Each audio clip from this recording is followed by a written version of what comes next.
तार सैया कहाँ गई ना हो। हमें एक ठो काम रहला, बहुते जरूरी काम रहला। मार्केट में भेजे के रहे उन्हें, थोड़े सामान मंगावे के रहला। का बताई सुबह ही गुम हो गई ना हो।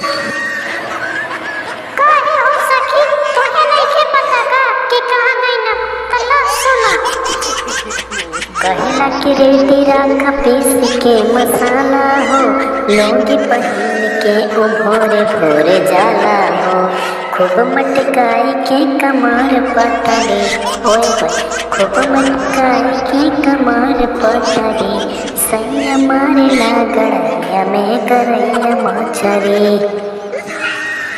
बस वही के तैयारी में हम जुटल बाटे, सब सामान रेडी कर देले बाटे। खाली हम चले अपने बाथरूम में नहा ले, ओकरे बाद काम होई आराम से।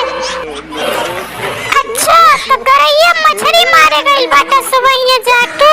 ठीक बाटे, ठीक बा। हमहू के थोड़े मछरिया दे दिहा, हमरे यहाँ मेहमान आइल बाटे सा। हमहू उनन के बना खवा के एकदम खुश क के यहाँ से भेजब। तो ठीक है, आइए तो भेज दिहा तुरंते, बड़ा जरूरी काम बाटे हमें।